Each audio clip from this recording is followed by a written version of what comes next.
Stéphane Breitwieser is one of the most infamous art thieves of all time.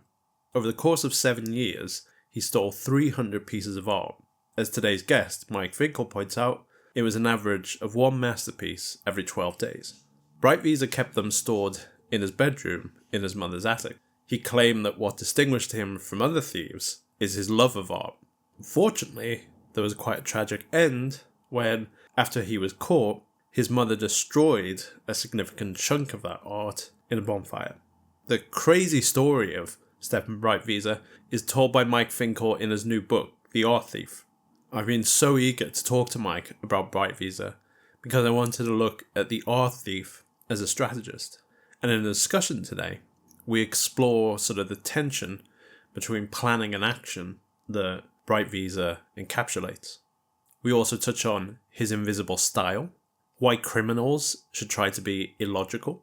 We talk about Hemingway and Cormac McCarthy and the frustrating tension that comes with trying to write. You might have noticed that my voice is a bit strained because I am racked with cold, but fortunately we recorded this interview several weeks ago, so I sound much better there. I really hope you enjoy the chat.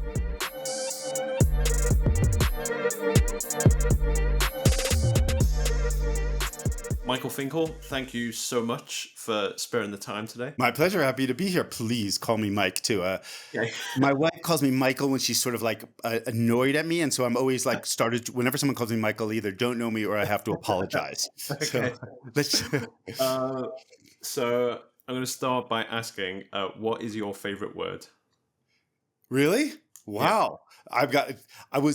All right. So I was not prepared for that, but the first word that came to my mind was beach, and I also like the French word plage, and I really liked that's the word that jumped in my head, plage. So I'm going to go beach. I have no idea why. It is like, we do in Celsius, it's like 5 degrees Fahrenheit, negative 20 degrees Celsius right here. And so the word beach really, I'm in my t-shirt, but really it is cold outside. There's snow all around. I'm living in the middle of the Rocky Mountains here in the central United States. And everything sounds better in French as well. Tu as raison, you're right.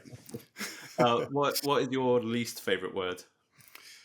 I would say, oh my goodness. I really feel like I should have been prepared. And by the way, this whole spiel right now is the back of my head sort of coming up with a really, bad word. I would say deadline.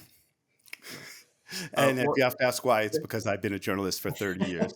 Deadline. Also, by the way, this just between me and you, Aaron, and everybody else on planet Earth. If you miss a deadline, nobody dies. Well, I mean, I think Dorothy Parker said a deadline's better than no inspiration. I mean, if I didn't have a deadline, I would worry things to death, literal death. Like, so, but a deadline, it's such a like serious deadline, like where everyone's going to start dropping. There's like some bubonic plague sort of thing. And as a journalist, I don't say I pride myself on missing deadlines, but I don't like to make them all the time because then people will get used to it. So I'm going with those absolutely spontaneous words. You give me an hour, I'll come up with like 100 better answers, but that's what you got from spontaneous. What is your favorite curse word? I mean, I like this because we just spoke before going on the air about whether I was permitted to curse.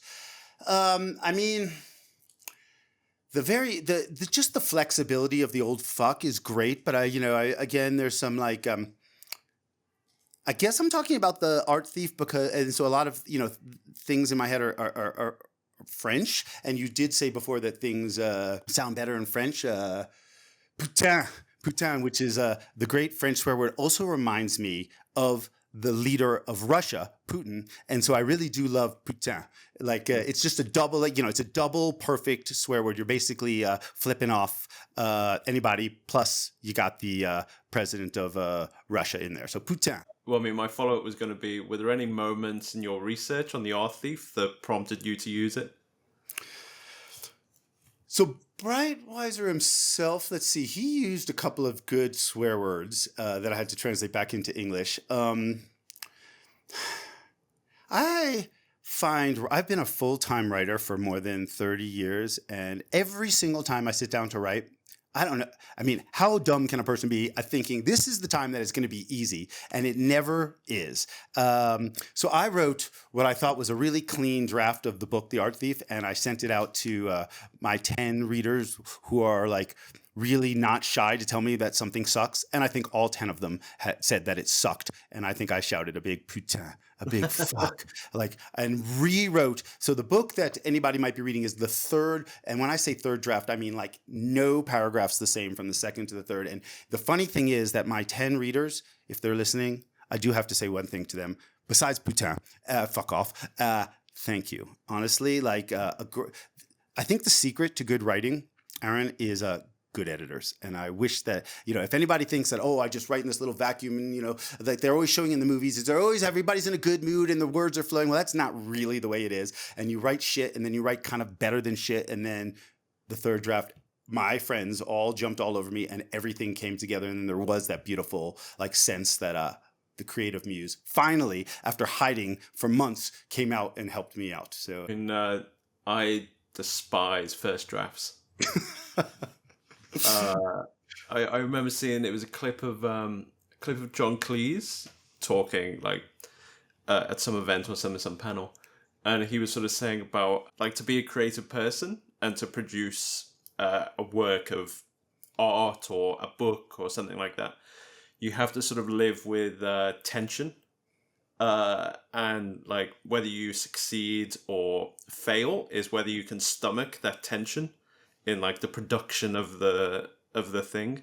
And I always find with first drafts, it's a real struggle with that tension in your stomach. I agree with you entirely, although that's the hardest part for me is going from like this idea, a million notes, a lot of research, books all over the place, to actual a lump of words. But and I also do have I got to keep my sanity and what little hair I have left. So I do say to myself, and actually mean this, that if you think your writing is good, that's the first sign that it isn't. So I don't suffer from that. I'm like, oh my God, this first draft sucks. And I'm usually right, but it does get better. But I'm always really skeptical of someone telling me, I just wrote a great thing, Mike, you want to read it? And I'm like, I'll read it, but damn, that confidence is really going to be come back to bite you in the butt. I mean, I sort of seesaw between constant doubt, and then I'll read back a paragraph and be like, "My God, you're good." What is a sound or noise that you love? Okay, so this is a weird sound or noise that I love. So I mentioned before that I live in the Rocky Mountains, and I truly love to ski. It is like one of my obsessions. I didn't say I was great at it. And when it snows a lot, the ski patrol gets to the mountain at dawn and they blow off bombs to see, here in the mountains to see if the ski area is safe from avalanches. So when I wake up with these boom echoes in the background that wake me up, it rattles the house a little bit. Now, bombs are usually associated with horror and war, and I believe me, I have covered as a journalist many of these things. But these avalanche bombs, I just know that it has snowed overnight. I don't need to look at the internet or my phone to see it. I just hear those bombs and I'm like almost automatically putting on my ski socks. So I would say the echo of avalanche bombs is a weird sound to love, but I love it. Also, I never thought I would hear the sentence, the sound of avalanche bombs. What is a sound or noise that you hate? I have 2 French bulldogs. And one of them, when he decides to go for a walk, it's time for a walk, will bark in this way that makes my ears just sort of bleed and hurt. And even if I'm in the middle of something extraordinarily important, it'll either be, you have 2 choices, which is either to have like a piercing sound in your head or take the dog for a walk. And because I take the dog for a walk, it's only reinforcing this crazy yappy bark. So pogos, the French bulldogs, bark always comes at the inopportune time, like I'm on deadline or something like that. So we're going avalanche bombs, good. French bulldog yap, not so good. What is your favorite book? I love this, and I always like to have an answer. So I feel like things are more profound when you're a little bit younger. I read like almost all writers do. I read almost obsessively. I read jealously. I read relaxedly. But I think there was a couple of books that sort of sent a bomb off in an avalanche bomb, one might say, in my like sort of formative years. And one of them was Catcher in the Rye by J.D. Salinger, which I probably read when I was 15 or 16 years old. And it was maybe the first time that a book that was assigned to me at school was great. I associated books being assigned to me with terrible reading experiences like Ethan Frome, and even Shakespeare is not meant to be read, it's supposed to be watched. And so I was always a reader, always loved to write, but I disliked English classes because I was being forced to read shit. So first time I read Catcher in the Rye, it has had this voice of Holden Caulfield that sort of just sung to me. And I think a lot of people have said, like, I think the sign of a amazing reading experience is like, wow, this person is reaching across time and space and speaking only to me. Like it was sort of like that. And I guess the second experience would be maybe Farewell to Arms by Ernest Hemingway. Also, just a writing style that I think I'm just basically been copying Hemingway for my whole life. Like these less can be more, brevity can be depth, simplicity can be complexity, and to this day, I try and write I'll just say it, in a Hemingway-esque style. And of course, he's way off and some star in the distance, and I'm just here on planet Earth, but I'm still aspiring. I mean, in my high school, we were set The Old Man and the Sea, and I couldn't bear to read it. I hated it, but I love Hemingway. So yeah, that was the good example of like school just ruining reading experiences. Yeah, I also like the American writer who recently passed away, Cormac McCarthy, and some of his books are really have hit me just in that place where like time and outside world sort of stops and you get enveloped in this reading experience, which is so funny because a movie you can sort of understand, but it's just like literally letters on a page, and yet I feel more immersed reading a great book than I do watching any film, and it's kind of a mysterious. How does that happen? I wish I knew exactly, and then I would replicate it. But I always aim for that. Let that. If you can forget that you're reading, then the writer has done an amazing job. And so those are the experiences that I crave. And most books I read, I do never forget that I'm reading. I'm sort of slogging. But I probably read definitely more than a book a week. Let's go like 75 books a year. So there's a heck of a lot of them. But the ones from my youth that sort of sent out those ripples that I still feel today, the ones I'm giving you my unpracticed, spontaneous answers rather than some sort of polished, hyper intellectual response. Well, I mean, finally, separate but related, is there a fictional character who you imagine yourself to be?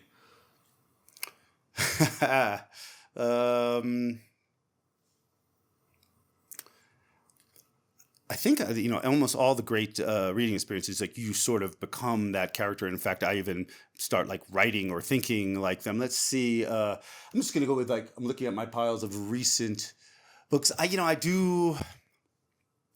always liked sort of. So your question was, which one would I like to be? Or like, who do you imagine yourself to be?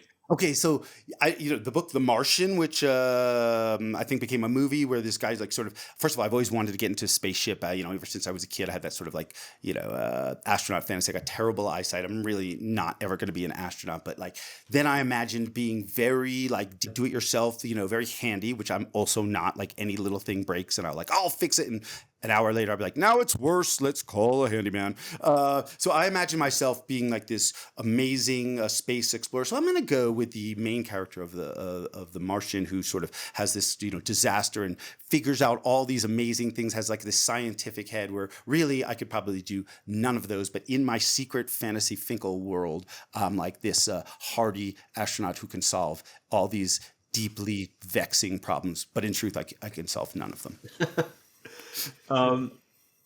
So for me, strategy is achieving your ambitions as stuff outside your control tries to stop you. In the case of Stéphane Breitwieser, his ambition was to fill his attic with art. And the things stopping him were their existing owners, the security measures protecting them, the laws prohibiting him from taking them. And I thought I'd begin by asking, how did this ambition start? Well, Breitwieser, as you mentioned, so this is going to be fun because we're going to have to put aside the fact that basically all of Breitwieser's stratagem were illegal. But there are people. I mean, all of us love something, find something beautiful, whether it's a sunset in the Rocky Mountains, a ski slope, a Picasso, your lover, your children, anything like that. So we all find something beautiful. But Breitwieser had this amazing attraction to late Renaissance, early Baroque. For those of us who don't remember our art history class, we're talking like 16th and 17th century paintings, works in silver. And he said to me that as long as basically he's been alive, he had this like insatiable, sort of unquenchable attraction to specific works of art. So I don't think he has any sort of idea like, oh, this is the day that my attraction started. It had always sort of been there latently. And of course, works of art are very expensive. And so unless you're extraordinarily wealthy, you pretty much have two choices when it comes to art, which is to go to museums, which 99.99% of us do. And then there's the rest, like Breitwieser, which is to steal from museums. In the book, you talk about the Stendhal effect and sort of, the emotional, I guess, this word's quite relevant. Basically, it reminded me of a passage from a book called Thunderclap by Laura Cumming. And I guess the Stendhal effect is like a thunderclap, I guess, when you see, a piece of art. And I was sort of wondering, like, this was kind of touched on by the prosecutor in the trial in Switzerland of like, why was it necessary for him to steal art to show his love for it? Because there's a bit in the book as well where he has a whole academic discussion with the curator of one of the museums he stole from, and to me that sort of showed he had the brain to go legit on the art side, but why was it the illegit side that he chose to go down? Right. So Breitwieser could have easily been like an amazing art professor. In fact, to me personally, I spent about 50 hours with him preparing for this book and interviewing him and going to museums. And I do not look at artwork the same. He's such a in a brief nutshell before I get to Stendhal syndrome, he really had this emotion first. We all tend to go to museums and intellectualize. It's kind of funny because I'm guilty as charged, but like I spent a lot of time preparing for this book, like eavesdropping on people's conversations in museums. And it's always like, note the symbolism and the palette, and and Breitwieser, I'm sorry, I anglicized his name so much. Breitwieser always would say to me, I had to like go on YouTube to find the correct pronunciation. I was calling it Breitwieser as well. I speak French, but when I switch to English, everything gets all anglicized. It's like Budweiser beer and Breitwieser art thief. It's like I get my American down, but it's Breitwieser and Je parle français aussi. So it's like kind of like two little heads that are at war in my own skull. So Stendhal syndrome. Stendhal, the French writer of the 19th century, mid 1800s, had an experience in Florence in which he was in one of the basilicas and saw these amazing frescoes on the ceiling and felt this like overwhelming sense of the beauty of it all. And I hope that all of us have experienced some bit of Stendhal syndrome. Again, maybe it's a lover, a sunset, a surf break, a ski run, a modern art, piece of modern art. But Stendhal, it was, again, the sort of Renaissance frescoes, and had to run outside to sort of like, he felt like he was going to have a heart attack, and recovered and continued. And it was noted that a lot of people seem hypersensitive, it seems, to certain works of art. Now, Stendhal syndrome, great name, great idea, is not official diagnosis. People don't like suffer from art illness, but there's been so many examples of people who sort of like faint or get overwhelmed and feel like they're going to have a heart attack in front of something that they find beautiful. And Breitwieser, when he read about Stendhal syndrome, said it was the first time he had ever read something that sort of seemed to detail what had been going on in his own head. And then you asked me, Aaron, why can't you just leave it in a museum? Now, I spent a lot of time talking to psychologists and reading books, but really the truth of the matter is that, as Breitwieser himself said, that doesn't mean I agree with it just because he said it. He said, museums, Mike, museums are really just prisons for art. And I had to laugh at that, but he's not entirely, as with many of the crazy things Breitwieser says, there's this grain of truth in there. Like if you really truly love a work of art, what you would like to do, of course, is sit on a sofa, not stand there on a hard floor. You would like to run your fingers lightly over the ridges of paints. Paintings are not two-dimensional. They're three-dimensional. You would like to see it in the middle of the night. You would like to see it at dawn. And you would like to make love to your lover in front of it. These are all frowned upon, from what I understand, in museums. And so Breitwieser felt like, as many criminals, and I love talking to criminals, do, entitled to, as a more complete human or a more sensitive human being than all the rest of us mere mortals or, unappreciative swine. He really appreciated works of art and had to liberate them, as he said, from museums so that they could be loved the way they were meant to be loved, not hanging on the wall of a sterile, uncomfortable museum with not even a bed to make love in front of this work. And, maybe it's just dawning on me, maybe the Louvre should, permit reservations and we can move a bed into the Louvre gallery and you can rent it. That would be a great Airbnb. Just anybody listening, government of France, I think people would pay a lot of money to just lay in bed with their partner in front of the Mona Lisa. I mean, I don't know if it was the Stendhal effect, but when I was in the Louvre last year, I did have to sit down because I was getting a headache, but I think it was just from so much art. Yeah. That I just had to be, this is too much. What was quite funny is that as I was like approaching the end of the book, I sort of thought, oh, when I finish this, I think I'll watch one of my favorite films, which is the Thomas Crown Affair. And then literally within a page, you mentioned how the Thomas Crown Affair was one of his favorite films. And what you just said, it dovetailed with, because I rewatched it over the weekend. At the very beginning, there's a scene where Pierce Brosnan is in a therapy session with Faye Dunaway. And they're talking about his relationship with women. And she sort of says, can women trust you? And also, can society trust you? And Pierce Brosnan says, women and / society can trust me so long as their interests don't run too counter to my own.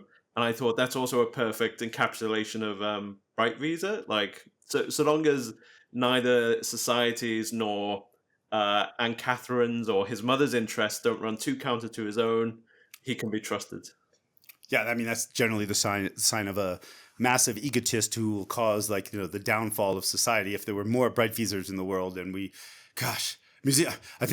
Aaron, I think you and I could talk about the problems of modern society till next week and not get to the end. But one of the great goods, of course, are museums. The fact that we can all see some of the greatest works of art ever made for a really modest entrance fee.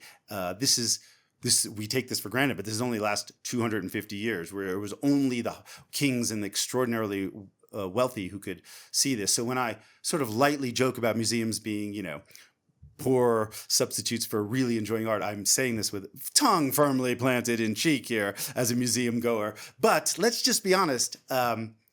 Who of us have not walked through a museum and fantasized of having a particular work that struck us on our bedroom or living room wall? And I feel like there's nothing wrong with that kind of a fantasy. And then, of course, the fantasy goes out the other year and you walk on to the next gallery. Breitwieser, acted on this ridiculous notion, but we all sort of have it. And if I may be so bold, besides, disapproving of almost everything that Breitwieser did, I fully admit that there is at least a thread of jealousy running through me. And I would love to have spent one evening in Breitwieser's bedroom surrounded by $2 billion worth of art. And it's just like that thought. And the fact that this is nonfiction, I hope that everyone who's listening here knows that this is not a novel. This is not based on a true story. It's really, truly just happened in the 90s and early 2000s. In fact, continues to this day. Breitwieser is in jail as we speak. And so there is a lot of like sort of fantasy factors going at play. And, I don't think I could steal a pack of gum without like flop sweat. I'd be arrested immediately. We're going to talk about strategies, Breitwieser strategies. And I have some ideas. You got me thinking, Aaron, about strategies and what can I possibly say to contribute to the theme of your podcast. And I got some things to say, but really, there is like a little vein of jealousy, or I was kind of impressed in a way that Breitwieser was able to pull off this insanely fantasy-like life till it all comes crashing down. Yeah. On that, when it comes to, say, practicing strategy, I think there's a sort of spectrum. And at one end is the more sort of considered, methodical. There's a lot of forethought and planning before any actions are taken. And then the other end is more sort of instinctual, reactive, almost with no thought. You just know what it is you want. You recognize the things trying to stop you, and you just know instinctively the best actions to take. And something which fascinates me about Breitwieser is that he seemed to be one of those instinctual strategists. He just knew in the moment what to do to achieve his objective. And I think you make a point in the book that he pulled off heists in the spur of the moment that most thieves take months to plan. I think we can unpack this quite a bit. What sort of can you practice? Can you plan to be spontaneous? Is like a sort of like a question. And yes and no. So Breitwieser, most of his crimes, by the way, for anyone not familiar with the book, took place in the middle of the day. He never broke into a museum at night. He entered museums by buying a ticket, like we all do. He paid in cash, didn't want his credit card down, and stole often while tourists and sometimes even guards were in the room. And this, like every single one of his 200 plus thefts seems utterly improbable, but no one could get away with that many in a row without at least hitting on something.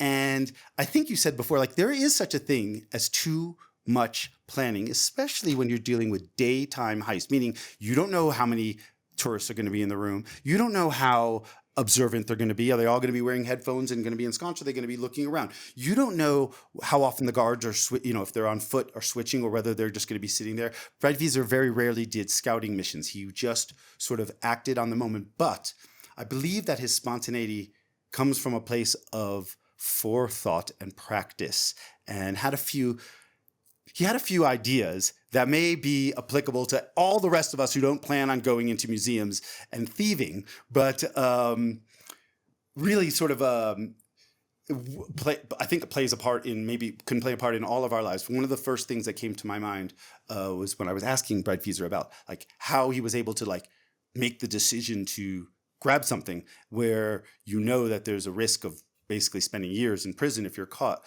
And he was completely familiar with the risk. And I remember what he said to me. He said to me something, translating from the French, he said, it isn't really action. It's not action that will get you caught. It's hesitation. And I've had that thought a few times. Like if you see an opening, grab it now. Don't wait, and for whatever I mean, like if you're, let's bring this out to the world of business and life and legality. But if you see an opportunity, don't say, I think I'll do that tomorrow or after lunch. No, right at that instant, do it. And I think that was really one of his chief stratagem. I'm going to do it now. And then also, of course, understand that there is no such thing as a risk-free life. And Breitwieser loved the fact that there were these moments where everything was sort of balanced on this tiny little like movement and motion. And if just one tourist took a stray glance over his or her shoulder, then everything could come to an end. And yet he did it hundreds of times. And, though he does get caught in the end, it had nothing to do with a mistake of his inside of a museum gallery. And so we'll get to a couple of more of his strategies, but I really love that it's hesitation that causes problem, not action. Well, the one that sticks in my mind was the European Fine Art Fair, where the someone else is trying to steal something and is caught, and in the confusion and the distraction, he acts and takes someone's picture and absconds with it. And for me, that was just to immediately recognize in that moment what to do and how to do it, and to achieve and execute it and exit, like, is a skill that, like, not many people have. Yeah, so the incident you're talking about is Breitwieser was at an art fair, one of the best ones up in the Netherlands, and a less skilled thief tries to steal a work of art and is caught and tackled by security guards. Now, if this was me, who's more of a hesitant person, but, sort of feeding on Breitwieser's advice, trying to become more action forward, probably like 3 days later, I would have sat up in bed. It's like, I know what I should have done. But Breitwieser, always thinking action, like almost instantly realizes that the fact that there's a thief in this art fair is the perfect opportunity to be a thief.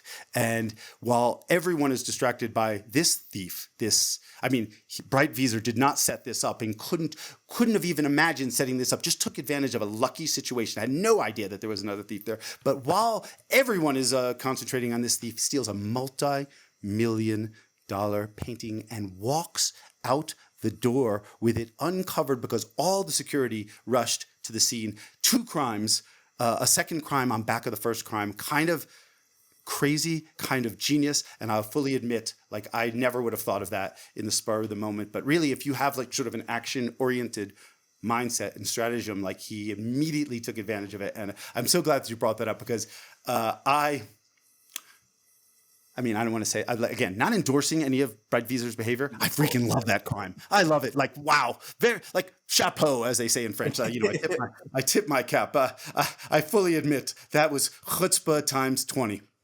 And there's a really great line of his where he says,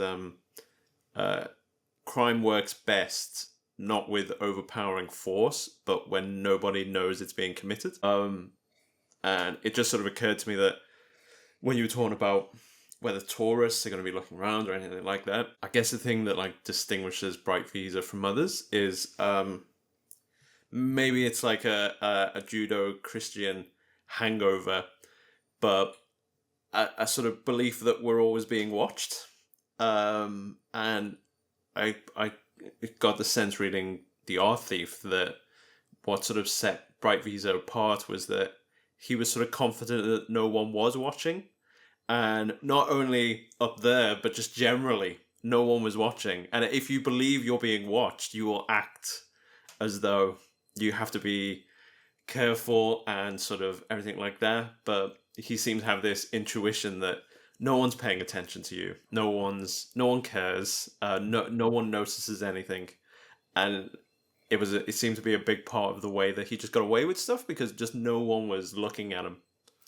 I think he called it to me the invisible style. And I guess there's a couple of reasons why I really enjoyed or pursued this project, which consumed more than, oh my God, talk about inefficient, more than a decade of my life. Now, I did other things to help pay the bills. I have 3 children, 2 dogs and 1 wife that weren't going to wait 10 years for my book to be finished. But I really did spend a lot of time in there. The 2 things that sort of grabbed me by the journalistic curiosity center were the fact that Breitwieser stole to enjoy these works of art, not trying to sell them, which sort of made a big difference. And the second thing is that he stole non-violently, and not just without a gun, but literally nobody so much as sensed fear. And so they're almost like,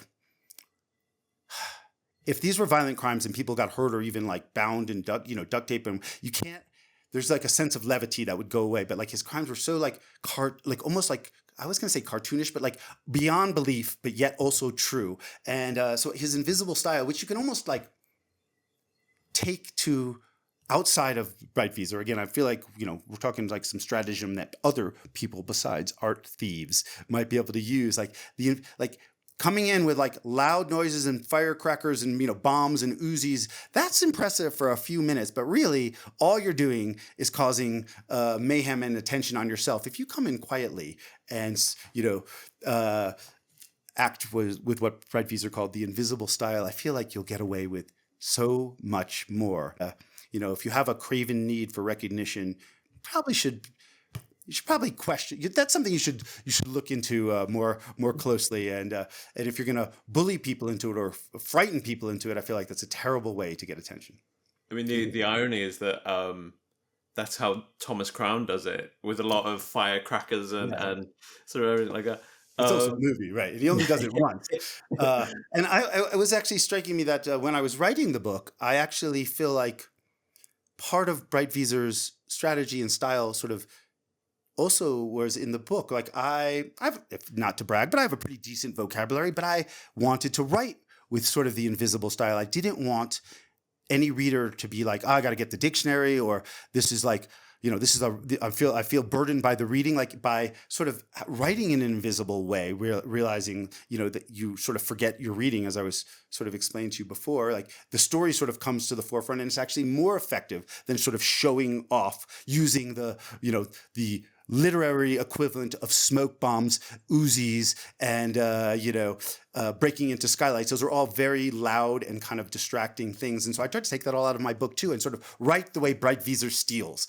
By the way, I had not thought of that until this very moment, Aaron, but I believe that it is like I was literally trying to sort of emulate his style with the book, where I didn't even put myself in it. I didn't have any like long professor at the lectern asides, like I'm kind of doing right now here on your podcast. But let's just get to the story and let's just see, how it all unfolds without any writerly fireworks needed. So in the book, you talk about the compulsion to collect, and there's a moment just before his fall, where his bedroom is like now cluttered with masterpieces, and you mentioned how he just starts stacking stuff on the floor because there's just no space, and it immediately made me think of Citizen Kane, and just this idea of that. There's also another line that I don't know if Anne Catherine says it, or you mention it in connection to her, but living among a mountain of loot is no freedom. And so all that just made me think of the end of Citizen Kane, where there's just all these artworks stacked up and they're just living in it and having no life. Well, just in case people are a little bit at sea here, so Breitwieser stole from 200 museums from like the mid 90s through the about early 2000s, and averaged like one theft every 12 days for 7 years. His girlfriend, Anne-Catherine Kleinklaus, was his accomplice and girlfriend, and he lived in the attic of his mother's house.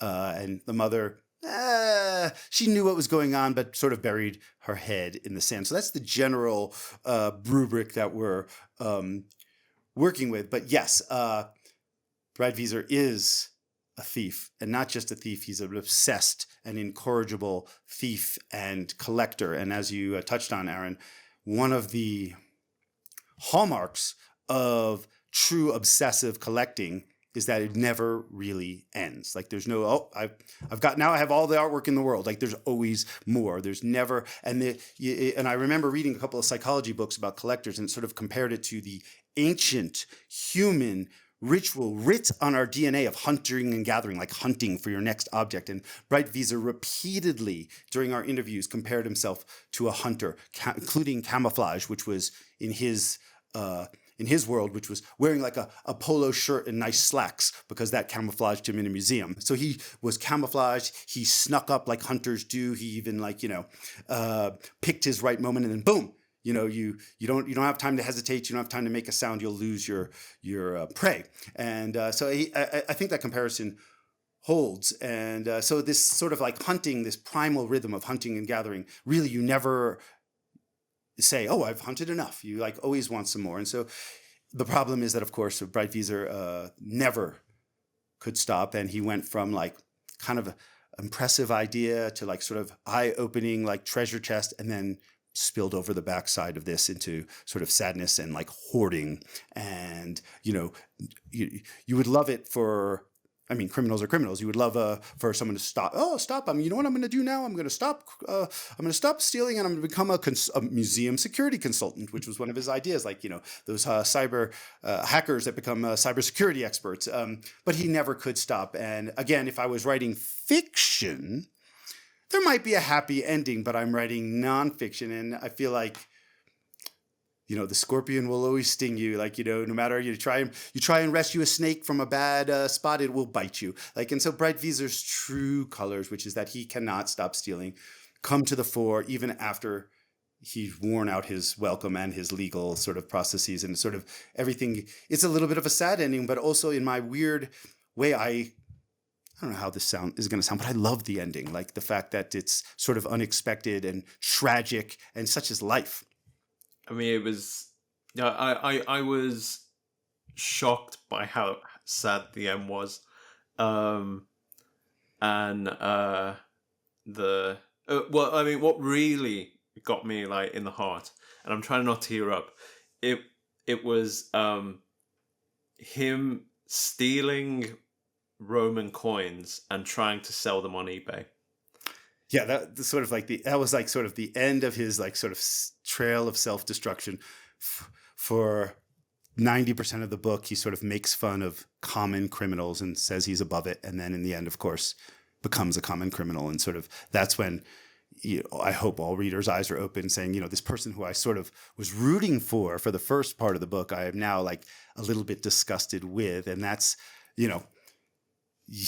that's the way the real story went. And so like, I'm not going to shy away from and pretend that this guy became some sort of like angelic, sort of overcame his obsessions. It's sort of like a drug addict. He really is like a drug addict, except he was an art addict. It was, unless the addict gets help, which Breitwieser always denied having a problem, just like a drug addict will never, recidivism, never could really stop, even when it was clear that he was ruining himself and all the people around him and bringing everyone down with him. And so I'm not, I got a weird thing, Aaron. I'm like an optimistic person by nature, but for some reason I like books and films that have sort of sad endings. They just feel more real to me. Like a Thelma and Louise, when they do actually drive off, and commit suicide at the end. Like that's just heart clutching, but it feels, none of us are getting out of life alive. And so all of us have a little bit of a sad ending. Like there's no happy endings in real life. And I don't want to be all gloomy here on your optimistic podcast, but none of us are getting out of life alive. So we're all going to have a little bit of a bummer of an ending. And so it feels like, as a journalist, I'm a journalist. I love reading fiction. I suck at writing it. So I feel that it is only true to life that the endings are not produced by Disney in life. So as I said, I sort of see strategy as trying to achieve your ambitions as stuff tries to stop you. And something else I loved about the book is the detectives as strategists and as the things trying to stop Breitwieser. And I especially loved the interrogation scenes, because I think you mentioned that you had access to the transcripts, and it's fascinating watching their strategies in him incriminating himself. So a couple of things come to mind when you talk about the police that were chasing him in both Switzerland and France, the two countries where he stole the majority of his items. At first, Breitwieser was able to take advantage of the fact that police officers have logical strategies.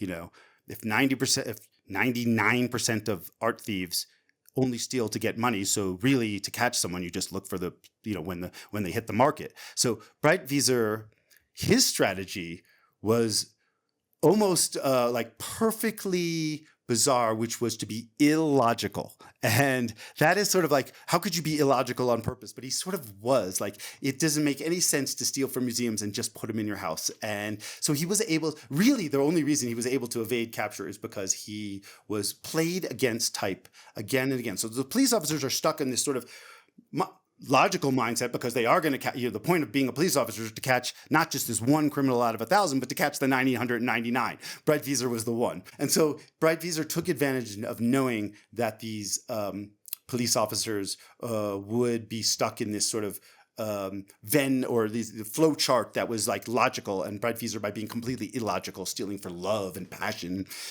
for no reason than just to enjoy it, really baffled the authorities. However, as you also touched on, Breitwieser became too overconfident and thought he could outsmart everyone, which I understand. I spend a lot of time speaking with criminals, and frankly, I feel like most of them are smarter than me and would beat me in chess, but I'm not the one in prison. Me and my less fast head is going to enjoy my freedom. Anyway, so he did. There was a bit I loved in the book where you mentioned how he sort of learned money laundering techniques from people in prison, which he then later went on to employ, and then you point out that maybe it wasn't such a good idea learning from the people who were in prison. Yeah, that's funny. Yeah, and so the police officers were able to entrap him, and I found it fascinating. And it was also great to do to convince the police officers themselves to give me these wonderfully deep and long time interviews. So I really got to, I love when a police officer who had a successful bust tells me exactly how they laid this trap, basically using Breitwieser's own cockiness and confidence against him. And by playing the faux naif, by playing a little bit dumb, the police officers were able to force a confession and checkmate Breitwieser. There's one more thing, Aaron, if you don't mind, I wanted to talk about in terms of strategy before we run out of time. One of the things that Breitwieser constantly impressed me with, I think he summarize this in one line in French, which is anything that a thief would never do is precisely what a thief should think about doing. In other words, so if you want to I'll give you a couple of specifics, but really backing it up is like playing absolutely against type. So imagine stealing a work of art and the alarms go off and the police come to the museum really quickly. Where is the last place that the police are going to run and try and find the culprit? I'd say the people casually eating baguettes in the cafe. And so Breitwieser thinking this is multiple times after stealing something, rather than running out of the museum, rather than going to a getaway car, casually went to the museum cafe and ate lunch while he had stolen goods on him. And that seems insane, but it's also genius because that is not something a thief would ever. The police are going to run right by those people. And so it was sort of like that. And another example that he used frequently was going on a guided tour. There is just no way, when you go on a guided tour, an employee of the museum literally knows your face. So there's just no way that an art thief is going to steal. So he stole a dozen times on a guided tour because that is there's just beyond suspicion. There's just no way that you would do that. And so if you can take some of those ideas into life, legal life, non-stealing life, and sort of thinking about how you can surprise people by doing what is unexpected and yet sort of genius in its own way. I'm not 100% sure what that strategy, playing against type, doing what's unexpected and being extraordinarily successful, but I feel like there is some lesson for the rest of us to gain from that. And so I haven't thought of it except for literally during this conversation, but I know that someone smarter than I is going to be that is something to do. I'm going to, so if you're something a writer would never do, I'm not exactly sure what that is, but probably should think about doing. And so I did love that idea of what seems like crazy boldness is actually brilliant stratagem. Go eat at the museum cafe with your loot. I never thought of that. I would never have thought of that either. So simple, so risky, but yet less risky than running out the door. To sort of tie up the story, another great heist movie that I love is How to Steal a Million. It's Audrey Hepburn, Peter O'Toole, and I was watching it again last night, and I realized that it's like a bizarro version of the Breitwieser story. So in the film, it's fake art.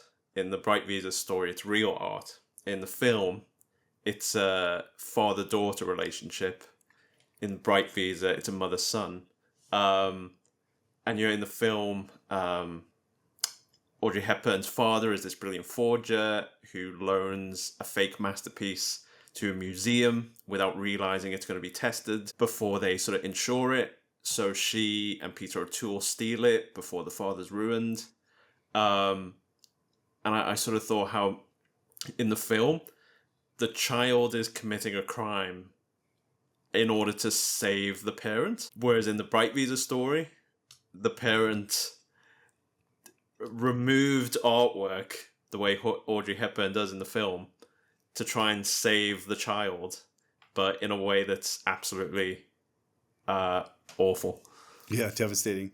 So yeah, you've hinted a little bit. Yeah, so the book, as we talked about, of the story, the real story, has a tragic ending. Not all of the artwork is recovered to this day, and so the Breitwieser's actions, however jovially I talk about them, left a serious trail of destruction.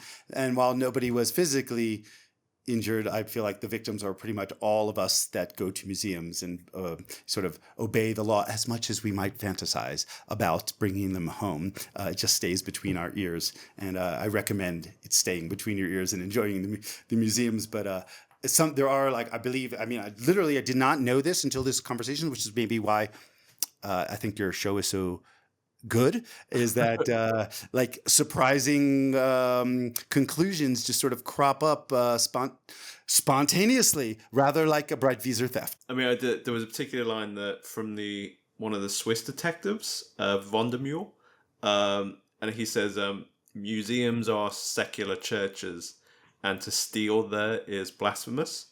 So how much even worse it must be to put all of the artwork in a bonfire. I mean, I'm not the most religious person that you've ever met, and so I actually completely agree with the detective that that museums are sacred spaces where, like I said before, we can feel as though we are sort of kings in our own way, and seeing the works of art that were created only for the extremely wealthy. All those Renaissance paintings were really, with a few exceptions, just only the property of extremely wealthy people. And so when I'm invited in, it's like, being invited into like something that I barely deserve. And yes, the goal of the museum isn't to put bars and armed guards with Uzis in front of you. It is to allow you to commune with a work of art. And so it's sort of like at odds with the mission of a museum is completely at odds with protecting its works. You don't want to feel encumbered by security. It's the opposite of a bank. You want to feel like you are right there in front of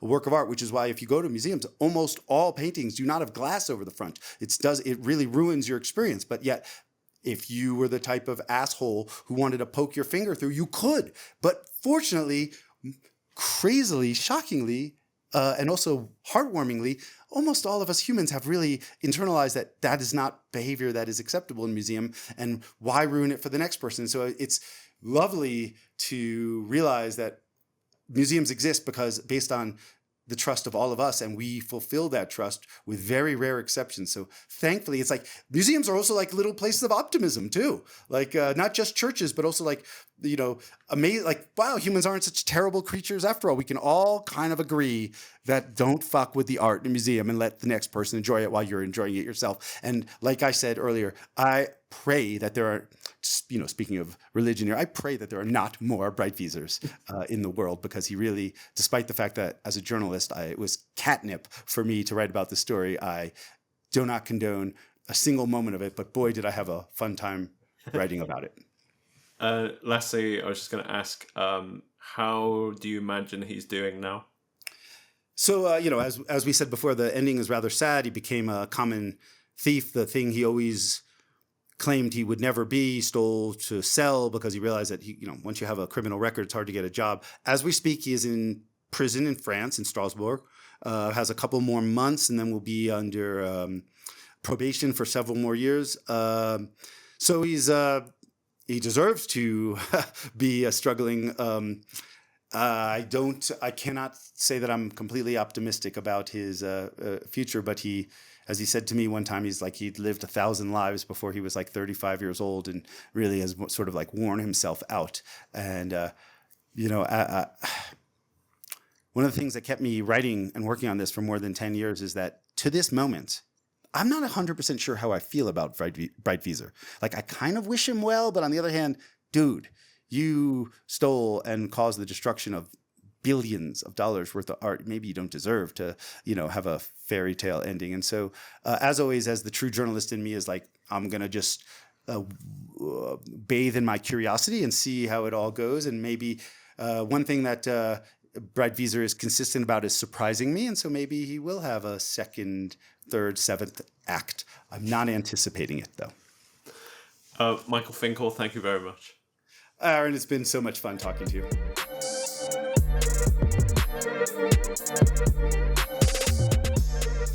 I want to thank Mike again for sparing the time to talk to me. If you enjoyed our conversation, please like, rate, comment on whichever platform you're listening on. If you want to buy The Art Thief and support independent stores in the UK, check out the Strategy Hour and Bookshop page. The link is in the show notes. You'll also find links to mine and Mike's socials. Hope you all tune in again next week.